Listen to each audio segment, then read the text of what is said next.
Hi, it's Tim Hagen from Progress Coaching, and welcome to another episode of Coaching Conversations. And I wanted to make you aware of something very cool that we're doing on a subscription basis, and we'll put a link in each one of our episodes.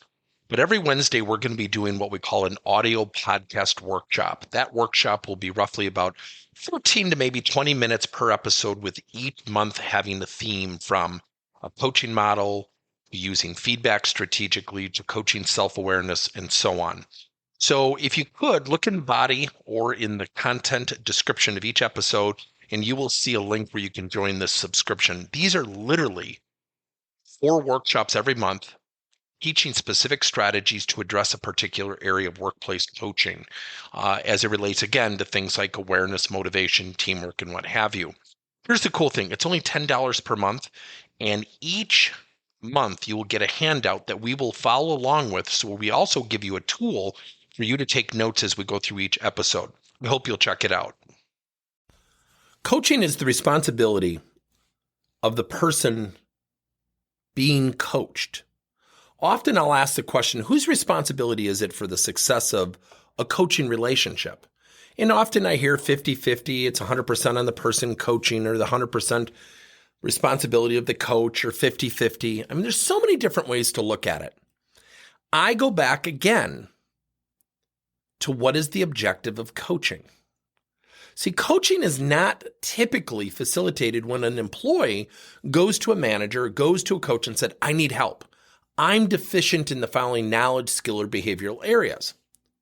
It's really incumbent upon the coach, the leader, the manager to facilitate the relationship. And why is that? Well, quite frankly, and again, I'm citing the statistics from the book Insight by Tasha Eurich. And 95% of people feel like they're highly self-aware or self-aware, when in fact only 10% are self-aware, meaning 80 to 85% of people are fooling themselves. I've said it about 10 times in my last 5 podcast episodes, but it goes to the notion, if you don't feel like there's an issue, if you don't feel like you have a negative attitude, if you feel like you're a great teammate, if you feel like you're not resistant to feedback, if you feel like you're performing at optimal levels, why would you ever think you need coaching?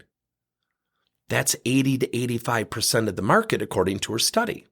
So it's an interesting perspective to look at. Employees, people being coached, have a professional and responsible initiative they must undertake to receive coaching. So often, when we provide coaching or feedback, people who receive it go into a right or wrong mode. Do I agree or disagree with this feedback? See, the goal of feedback, before we even get into coaching, is really simple. The goal of feedback is never just to give somebody feedback.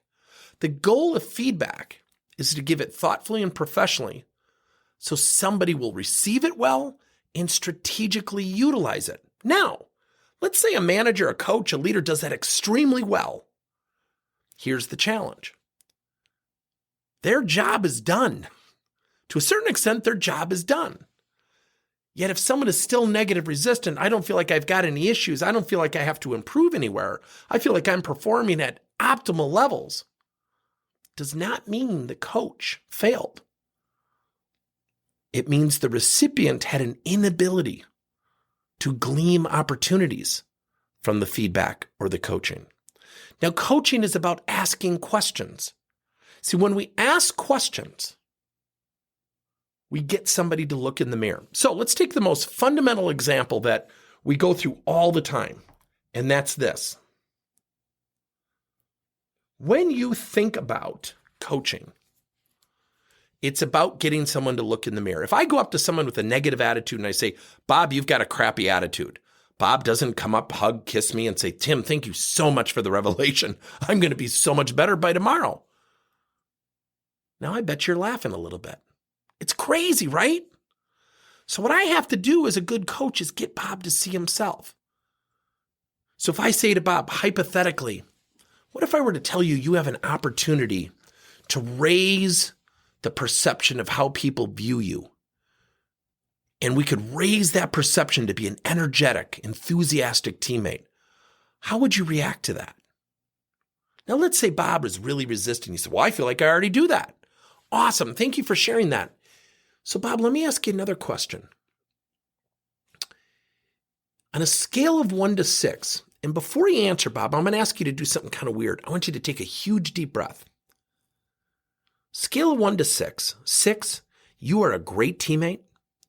You go above and beyond the call of duty every single day with an enthusiastic, helpful attitude without prejudice, without raising your eyebrows.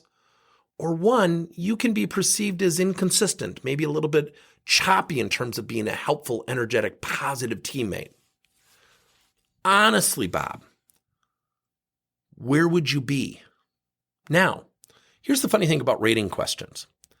They never answer 6 and they never answer 1. The goal of a rating question is to get the conversation going. It's not to gain agreement. If he says, well, I'd say I'm at about a 4 or 5. And that's typically what happens. You could say, well, awesome. I had you kind of in the same range. What do we need to do, honestly, from an activity standpoint to move you towards a 6? Now, Bob might say, well, I can't think of anything. You might say, well, what if we, notice the term, what if we met weekly and we started to put some actions in place to facilitate that perception to move you towards a 6? What if we got together and explored some strategies? Because I want to leave you with a thought, Bob. You don't have to agree with me. You don't have to disagree with me. I just want you to reflect on the thought. And you stop, you wait, you look at the person, and you say, Bob, I promise you, as a thoughtful, considerate, vested partner in your development, you do have an opportunity to raise the perception of being a positive teammate. Whether you agree or disagree now is not my objective in sharing that with you. I want you to think about that, because let me share this with you. I have that same opportunity. We all do. To assume that we don't would cut yourself off from the opportunity. So I don't want to hear how you agree or disagree or what you think about that thought. What I'd like to do is get back together in a couple days and have you share with me what you're going to do to successfully alter that perception. Now, the strategy I just used is perception over intent. The last thing I used was reflective coaching to get him to reflect, but I planted a seed with the self-actualized question. What are you going to do to successfully alter that perception? Time does a wonderful thing. See, employees have a responsibility to accept feedback thoughtfully and professionally, not to agree or disagree. Number 2, it's also to get them to take action on the door that they slightly open to become vulnerable and self-aware. Don't push the door open. Don't knock them over. It's going to be a series of conversations woven together, and I promise you, things will move in the right direction. Thank you for listening to another episode of Coaching Conversations by Tim Hagen and Progress Coaching. Now, our company is always coming out with new and innovative solutions to help leaders coach their employees. And recently, we just created a new service called Coach to You, where leaders can pick and choose topics and assign 7 to 21-day programs for employees to learn and, more importantly, apply actions and then reflect and share what they're going to do going forward as a result of the learning. It's called Coach to You. We're literally bringing coaching to your employees. If you're intrigued, we'll have a link in each one of our episodes where you can get more information. And again, thank you so much for listening to another episode.